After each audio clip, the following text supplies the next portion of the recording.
In the world of corporate mergers and acquisitions, they call it a hostile takeover, but in the Caribbean, they just call it piracy. If it's been a while since you've seen the 2003 classic Pirates of the Caribbean: Curse of the Black Pearl, let me set the scene. Captain Jack Sparrow arrives at Port Royal with no ship, no crew, and a reputation that is mostly exaggerated. His beloved ship, the Black Pearl, has been stolen by his former first mate, Hector Barbosa. Yes, his first name was Hector. Jack is a CEO who lost his company in a boardroom coup, and now he's back to reclaim his intellectual property by any means necessary. It's a story about leverage, alliances, and the art of the pivot. Welcome back to Suit and Screen. I'm Lady Ray, owner of Genuine Radiance and your strategic consultant in the screening room. Today, we're sailing the high seas with Pirates of the Caribbean. We're talking about how to lead when you have zero resources and why the code is more of what you call guidelines than actual rules. Most legacy companies are like the British Royal Navy. They have the biggest ships, the most cannons, and the stiffest uniforms. They have the infrastructure. But Jack is a disruptor, the loose cannon. He's the startup founder who realizes that you don't need a massive fleet to win. You just need to be faster and more creative than the person chasing you. In consulting, we call this Agile methodology.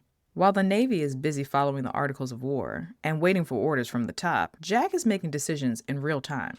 He realizes that in a volatile market, the code isn't a law. It's more of a suggestion.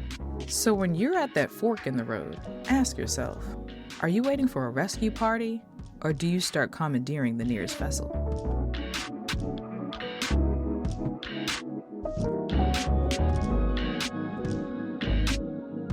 If Jack is nothing else, he's resourceful.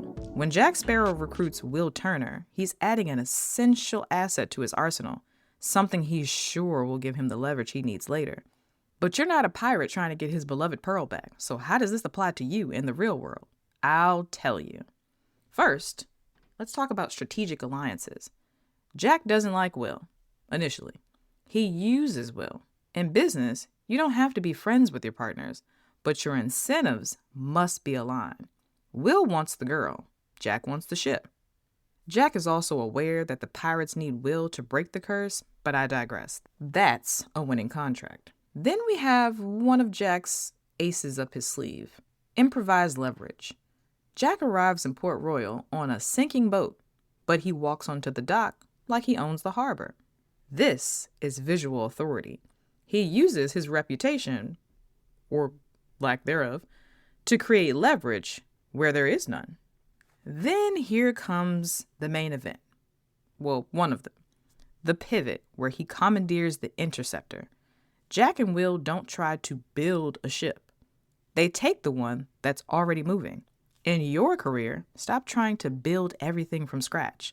Look for the interceptor, the existing project, the booming platform, or the vacant niche, and commandeer it for your goal. Now, here's one of Jack's strong points, having an ace up your sleeve. Jack is famous for having that one bullet, that one compass, or that one piece of information no one else has. In the suit world, this is your competitive advantage. You never put all your cards on the table during the first negotiation. Always keep one ace, a specialized skill, a key connection, or a secret data point that you only reveal when it's time to close the deal.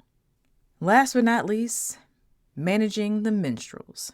Jack knows his crew is a mess of misfits, but a pirate captain knows how to manage a team of what we call individual contributors by giving them a piece of loot. You don't need a perfect team. You just need the team that's perfect for you. So what's our strategy here? Success isn't about the size of your fleet. It's about the speed of your decision making. Jack survives because he's the only person in the room who knows that the rules are a trap. There's a moment in this movie where everyone realizes Jack's compass doesn't point north. This is our imaginary camera moment because who would carry a compass that doesn't point north? Everyone else thinks the tool is broken because it doesn't follow the standard, but the compass points to what the owner wants most. This is purpose-driven leadership. Most leaders are following north. They're following industry trends and what their competitors are doing, but the true leaders are following their own internal compass. If your strategy is just doing what everyone else is doing, you're lost at sea. You need a compass that points to your specific why, even if everyone else thinks it's broken. So what have the pirates given us this episode? A hostile takeover is just an opportunity to find a better ship. Don't wait for the Navy to give you permission to sail. Commandeer your resources, align your alliances, and remember, the code is just a set of guidelines. Build a standard that makes the Royal Fleet look like they are miles behind. I'm Lady Ray. This has been Suit and Screen. Next week, we're going to be talking about the soulful, high-stakes drama of one of my favorite love stories, Jason's Lyric, and what it means to make a hard pivot.